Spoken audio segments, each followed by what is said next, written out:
Insight news 14ಗೆ ಸ್ವಾಗತ. ಶಿವಮೊಗ್ಗ ಜಿಲ್ಲಾ ವಕ್ಫ್ ಮಂಡಳಿಯಲ್ಲಿ ನಡೀತಿದ್ಯಾ ಭ್ರಷ್ಟಾಚಾರದ ಆಟ? ಹಿರಿಯರು ನೀಡಿದ ಆಸ್ತಿಯ ರಕ್ಷಣೆಗೆ ಮಂಡಳಿ ಯಾಕೆ ಮೀನಾಮೇಷ ಎಣಿಸುತ್ತಿದೆ? ಪ್ರಜಾ ವೇದಿಕೆ ಸಂಘದಿಂದ ಈಗ ಜಿಲ್ಲಾ ವಕ್ಫ್ ಅಧಿಕಾರಿಗಳಿಗೆ ಬಿಸಿ ಮುಟ್ಟಿಸುವ ಕೆಲಸವಾಗಿದೆ. Anchor voice over. ಹೌದು, ಶಿವಮೊಗ್ಗ ನಗರದ ವಕ್ಫ್ ಸಂಸ್ಥೆಗಳಲ್ಲಿ ಅವ್ಯವಹಾರದ ವಾಸನೆ ಬಡಿಯುತ್ತಿದೆ ಎನ್ನುವ ಗಂಭೀರ ಆರೋಪ ಕೇಳಿಬಂದಿದೆ. ಪ್ರಜಾ ವೇದಿಕೆ ಸಂಘ ಜಿಲ್ಲಾ ವಕ್ಫ್ ಅಧಿಕಾರಿಗಳಿಗೆ ನೇರ ಎಚ್ಚರಿಕೆ ನೀಡಿದ್ದು, ಹಲವು ವರ್ಷಗಳಿಂದ ಆಡಿಟ್ ಆಗದ ಸಂಸ್ಥೆಗಳ ವಿರುದ್ಧ ಕ್ರಮಕ್ಕೆ ಒತ್ತಾಯಿಸಿದೆ. ಆಡಿಟ್ ಇಲ್ಲದ ಆಡಳಿತ.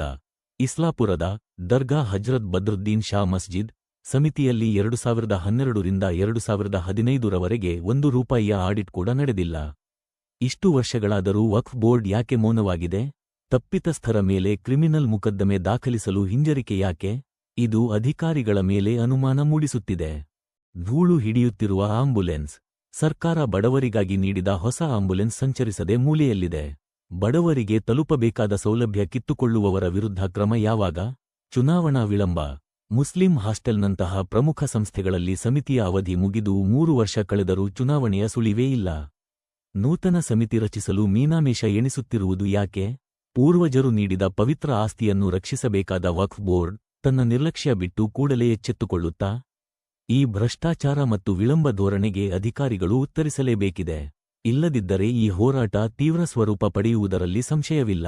ಇದು ಇಂದಿನ ಬಿಸಿ ಸುದ್ದಿ. ನಿರಂತರ ಮಾಹಿತಿಗಾಗಿ ನೋಡ್ತಾ ಇರಿ ಇನ್ಸೈಟ್ ನ್ಯೂಸ್ 14.